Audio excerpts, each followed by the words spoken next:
Morning. It's the 15th of March. It's 5:45-ish. And time's up. Momentous day. Video blogging with no makeup on. Oh God, I am so nervous, but so excited. And I feel actually quite privileged to be here.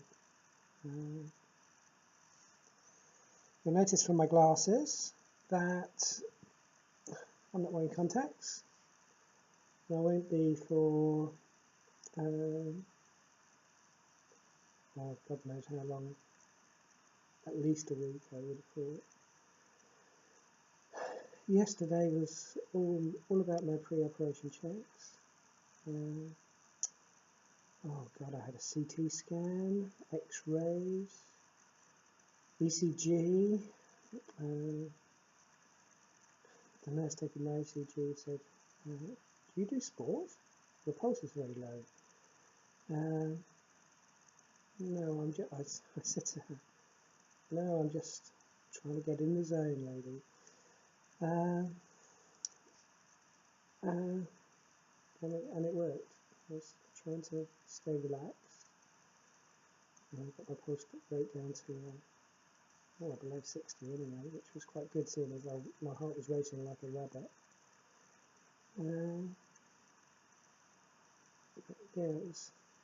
And in the afternoon, obviously, once they'd processed the CT scan results, I went back to see the consultants, and they talked me through the procedures they're going to take on my face. Long and short of it is, I'll be in theatre for around 4 hours. The first thing they're going to tackle is the forehead reconstruction. We talked about where the incision would be, and for me, my incision will be sort of around the back of my crown, right around the back of my crown, from my face forward.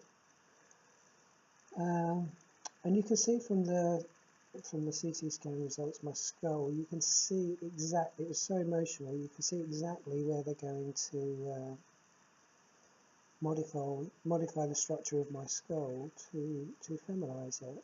And the key areas are this frontal lobe here, the bone bit of my nose, and these two eye socket orbitals here. They're all going to receive treatment, and it's all going to be smoothed out.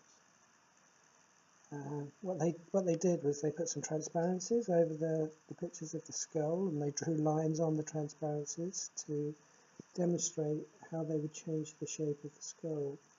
It's very emotional, really emotional. So I think that takes about an hour and a half. Then there is the blepharoplasty, which is the eyes. And we spoke about where they make the incisions. Below the eye, they make an incision 1 or 2 millimeters away from the lower lash, right the way underneath the eye, and remove. He said I didn't have much fat there, but it would be skin removal more than anything. And the same on the lid. They'll do more detailed examination before surgery tomorrow. I guess they draw lines on my face. But yeah, the incision would ultimately be in the crease of the eye, of the eyelid. So yeah, that takes about an hour. And then the nose, full incision underneath the nose, reshaping of the top third of your nose is bone. And the rest is cartilage. It moves about a bit. That's cartilage. They reshape that and bring the shape of the nose in. I'll lose the convex nature on my nose, and they bring the sides in here as well. spoke to them again about a lip lift. I've received some comments of people saying maybe you might want to consider a lip lift too, and they'd already told me that I wouldn't benefit from a lip lift. And they reiterated that message yesterday, which was rather nice. And the science behind it is it's all about if you hold your mouth naturally, whether you can see your teeth when your mouth is held naturally, and if you raise your lip, obviously you're going to see more of your teeth, and that's not a feminine feature necessarily. So he said you will not benefit from a lip lift. He said you will benefit from volume, but that's a cosmetic procedure which you can consider after. We all know about filler and Botox and stuff like that. It's something I probably will consider in the future once I've fully healed. But until then, there's nothing going to be done with the distance between the top of my lip and the underside of my nose. So, what else? Oh, asked about removing my med gels. I said, well, you've really only got to remove one finger or two. So I thought about removing that finger, all those. I decided on just that one.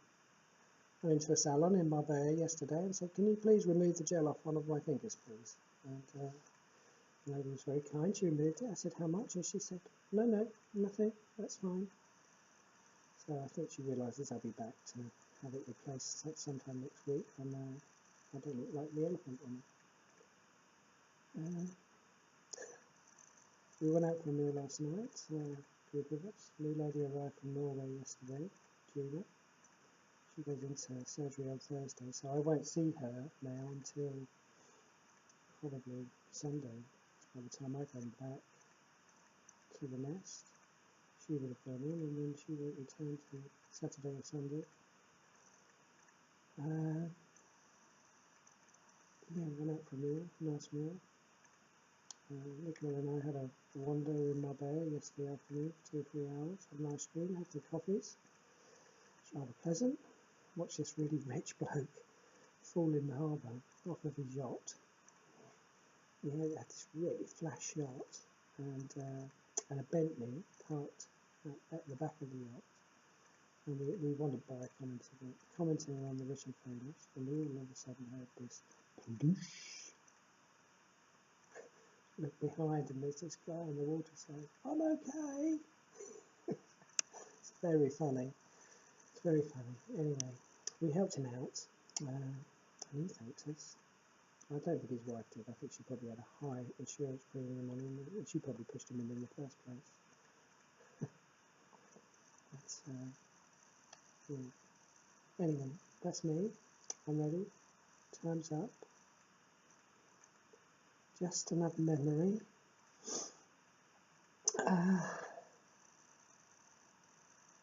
Yeah. I see what I'm up to after surgery. I'm not promising anything, whether I record another blog or not. I don't know. But we'll see. But take care, everybody. Bye. Oh, before I press the stop button, I need to thank everybody for their well wishes on social media. It's been very humbling, and I thank you very much for that. It means a lot. So I feel a bit alone out here, but I'm in good company. I'm strong.